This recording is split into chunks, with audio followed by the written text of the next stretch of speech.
कभी कभी फिल्मी दुनिया में ऐसे रिश्ते बनते हैं जो प्रसिद्धि, धन और प्रतिस्पर्धा से परे होते हैं।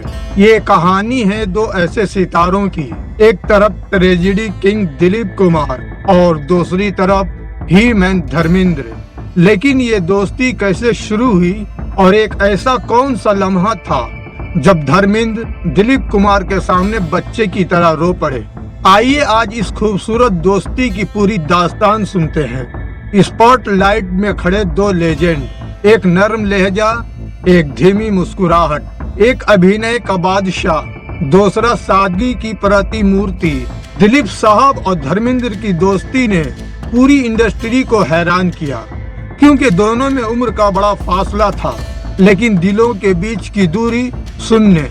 कहानी 1960 के दशक में शुरू होती है। उस समय धर्मेंद्र इंडस्ट्री में नए थे। एक इंटरव्यू में धर्मेंद्र बताते हैं, मैं बचपन से उनका फैन था। मेरी माँ कहती थी कि दिलीप कुमार जैसा कोई अभिनेता नहीं है। मैं उन्हें देखते हुए ही बड़ा हुआ हूँ। पहली बार जब धर्मेंद्र दिलीप कुमार से मिले तो हाथ कांप रहे थे, आवाज लरज रही थी और दिल इतनी तेजी से धड़क रहा था कि जैसे अभी सीने से बाहर आ जाएगा।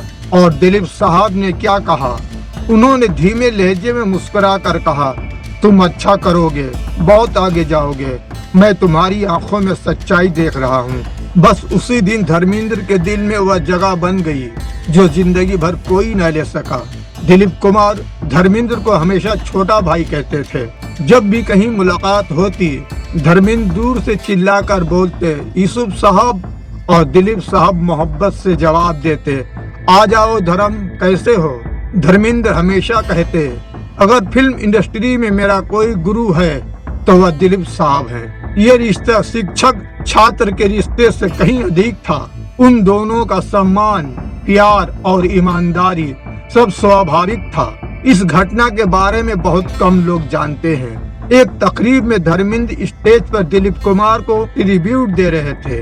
माइक पकड़ा, बात शुरू की, लेकिन जैसे ही दिलीप साहब सामने बैठे नजर आए, धर्मेंद्र रुक गए, आंखें भर आईं, आवाज कांपने लगी और सबके सामने कह दिया, अगर मेरे अंदर कोई अच्छाई है ना तो वह आपकी वजह से है यूसुफ साहब। मैंने आपको देखकर, आपको सुनकर, आपसे मोहब्बत करके जिंदगी जीना सीखा है। यह कहकर धर्मेंद्र रो पड़े। पूरा हाल तालियों से गूंज उठा और दिलीप साहब अपनी कुर्सी से उठकर आए, धर्मेंद्र को गले से लगा लिया और धीरे से कहा, मत रो धर्म, तुमने मुझे हमेशा फख्र दिया है। यह मंजर आज भी बॉलीवुड की तारीख में एक यादगार लम्हा है।